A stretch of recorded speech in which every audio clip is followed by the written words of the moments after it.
মানছি না, মানবো না, মানবো না, মানবো না, সংবিধান বিরোধী আইন মানছি না, মানবো না, মানবো না, মানবো না, অ্যামেন্ডমেন্ট বিল 2025 মানছি না, মানবো না, মানবো না, মানবো না, সংশোধনী বিল প্রত্যাহার করতে হবে, করতে হবে, করতে হবে, সংশোধনী বিল প্রত্যাহার করতে হবে, করতে হবে, করতে হবে, মানতে হবে, মানতে হবে, মানতে হবে, এদের দাবি মানতে হবে। মানতে হবে, মানতে হবে, ভারতবর্ষের সংবিধান জিন্দাবাদ, জিন্দাবাদ, জিন্দাবাদ, সংবিধান জিন্দাবাদ, জিন্দাবাদ, জিন্দাবাদ, ভারতবর্ষ জিন্দাবাদ। জিন্দাবাদ, জিন্দাবাদ, আমাদের আন্দোলন চলছে, চলবে, চলবে, চলবে, আন্দোলন চলছে, চলবে, চলবে, চলবে, তো আইন মানছি না, মানবো না, মানবো না, মানবো না, কালো আইন প্রত্যাহার করতে হবে, করতে হবে, করতে হবে, আমাদের সংগ্রাম চলছে, চলবে, চলবে, চলবে, আইন বিরোধী আইন মানছি না, মানবো না, মানবো না, মানবো না, অ্যামেন্ডমেন্ট বিল 2025 মানছি না, মানবো না, মানবো না, মানবো না, আমাদের দাবি মানতে হবে, মানতে হবে, মানতে হবে, আমাদের দাবি মানতে হবে, মানতে হবে, মানতে হবে, আন্দোলন চলছে, চলবে, চলবে, চলবে, সংগ্রাম চলছে, চলবে, চলবে, চলবে, আমাদের সংবিধান জিন্দাবাদ, জিন্দাবাদ, জিন্দাবাদ, আমাদের সংবিধান জিন্দাবাদ, জিন্দাবাদ, জিন্দাবাদ, ভারতবর্ষ জিন্দাবাদ। জিন্দাবাদ, জিন্দাবাদ, হযরত হাজিরিন, আমরা সবাই অবগত আছি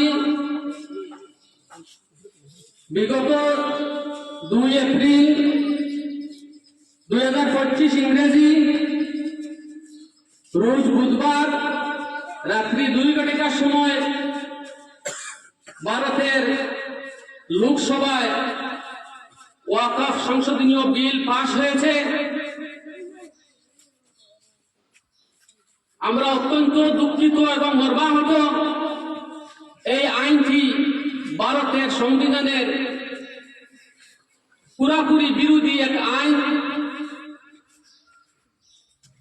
আমরা মনে করি ভারতের ইতিহাসের অন্যতম এক কালো আইন হল ওয়াকফ অ্যামেন্ডমেন্ট বিল 2025।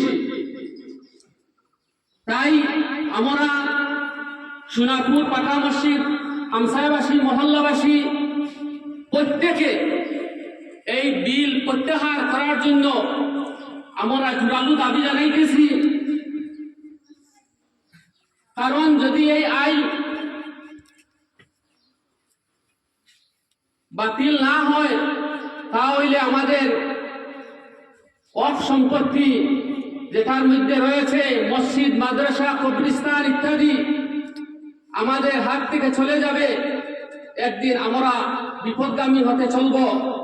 যার দরুন যতক্ষণ পর্যন্ত এই কালো আইন বাতিল হয় নাই ততক্ষণ পর্যন্ত আমরা আমাদের ঊর্ধ্বতন কর্তৃপক্ষের এবং মুসলিম পার্সোনেল ল বোর্ডের পরামর্শে গণতান্ত্রিক পদ্ধতিতে আমরা সংগ্রাম চালাইয়া যাইতেছি এবং যাইব ইনশাআল্লাহ।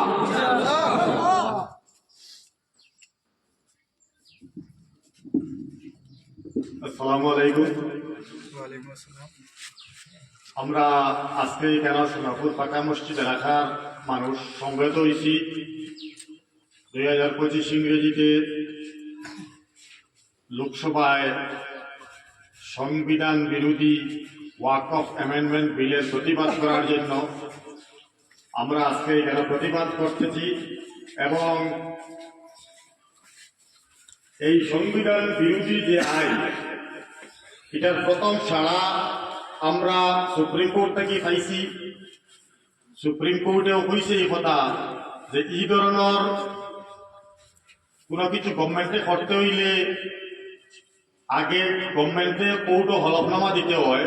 এর লাগে এখন তারা সুপ্রিম কোর্টে হলফনামা গভর্নমেন্টের ভিতরে ছাড়। আর আমরা আশা করি আর যে কোর্টে আমরা সুবিচার দিব। আর গভর্নমেন্টর এই ধরনের বিল পাস করার লাগিয়া আমরা তীব্র প্রতিবাদ জানাইয়ার এবং ধিক্কার জানাইয়ার। আমরা এই দেশও সংখ্যাগরিষ্ঠ মানুষের উপরে সরকারে নির্যাতন করলে এটা উপরওয়ালা এখন আসইন, আল্লাহ আসইন দেখবা আমরা সংখ্যাগরিষ্ঠ, আমরা রূপে সরকারে যে জুলুম করে, যে ধরনের জিনিস দিয়ে জুলুম করে, আমরা আজকে এটা তীব্র প্রতিবাদ জানাইয়ার এবং ধিক্কার জানাইয়ার ভবিষ্যতে এই আইন বাতিল না হইলে আমরা গণতান্ত্রিক পদ্ধতিতে আন্দোলন চালাইব এবং কোনো আইন আতল হইয়া কোনো ধরনের কার্যকলাপ আমরা করতাম না। দেশের আইন এবং সংবিধানকে মর্যাদা সম্মান রাখিয়া, দেশের আইনকে সম্মান রাখিয়া আমরা যে ধরনের আন্দোলন চালাইন লাগে আমরা চালাইয়া যাইব আপনার সহযোগিতায়। আর ভবিষ্যতে যদি কোর্টের রায় আমরা